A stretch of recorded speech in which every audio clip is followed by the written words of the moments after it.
औज़ुबिल्लाहि बिस्मिल्लाहिर्रहमानिर्रहीम। अज़ीज़ तलबा व तालिबात, अस्सलामु अलैकुम वरहमतुल्लाहि वबरकातुहू। आज ब्रिज कोर्स का 27वां दिन है और हम 5वीं जमात की रियाजी मज़मून की 27वीं शीट लेकर आपके सामने हाजिर हैं।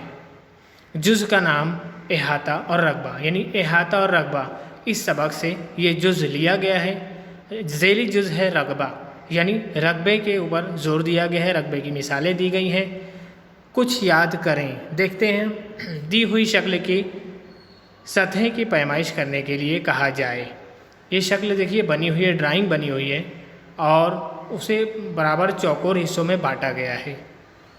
यहाँ तहरीर लिखिए कि दी गई तस्वीर की पैमाइश करने के लिए नीचे दिए हुए चौकोन के मुताबिक कितने चौकोन लगेंगे।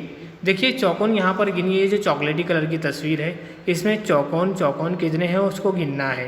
वो बराबर 1 सेंटीमीटर लंबा, 1 सेंटीमीटर चौड़ा, इस तरह चौकोन बनाया गया है कि पूरा एक मुरब्बा सम का चौकोन है। तो हम जितने चौकोन गिनेंगे उतना मुरब्बा सम इसका जवाब आएगा। देखते 12 चौकोन यहाँ बने हुए हैं, 12 चौकोन के अंदर ये तस्वीर कैद है, इसलिए 12 चौकोन लगेंगे। इसका जवाब उसने लिखा है। अब देखिए थोड़ी मश्क करें। अब ये सवाल दिया हुआ है, ज़ेल की शक्लों का रकबा मालूम करो। शक्ल में दिए गए तमाम मुरब्बे एक मुरब्बा सम के हैं। अब देखिए जो पहला पीला कलर, दाएं हाथ की तरफ पहला जो है पीले कलर का चौकोन जो बॉक्स बना हुआ है वो कितने चौकोन है उसमें गिनना है, 8 है। तो यहाँ लिख देंगे 8 मुरब्बा सम। 8 जो है गिनती का लिखेंगे और मुरब्बा सम उर्दू में लिखेंगे, जो ऊपर लिखा हुआ है देखेंगे। दरमियान की जो शक्ल है उसमें चौकोन गिनेंगे, कितना चौकोन है वो लिखकर आगे मुरब्बा सम लिखेंगे। आखिरी शक्ल है उसमें कितने मुरब्बे हैं वो लिखना है, कितने चौकोन है वो लिखना है और आगे मुरब्बा सम लिखना है। ये उस शक्ल का रकबा हो जाएगा।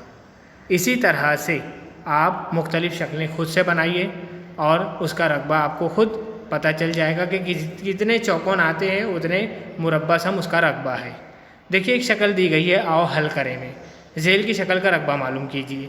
शक्ल में दिए गए तमाम मुरब्बे एक मुरब्बा सम के हैं। आप इसमें गिनिए कितने चौकोन हैं और नीचे लिख दिए। अगर ये चौकोन गिनने पर 12 आता है तो हम लिखेंगे 12 मुरब्बा सम। अगर चौकोन गिनने पर 15 आता है तो हम लिखेंगे 15 मुरब्बा सम।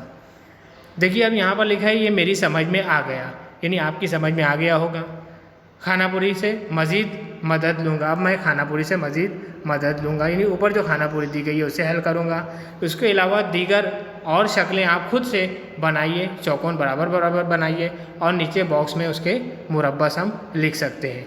उम्मीद है रकबा मालूम करने का यह आसान तरीका आपको समझ में आ गया होगा। अगर आपको समझ में आया है तो आप दूसरों को भी समझाइए। वीडियोस को ज़्यादा से ज़्यादा शेयर कीजिए, दूसरों तक पहुँचाइए। शुक्रिया। अल्लाह हाफिज़।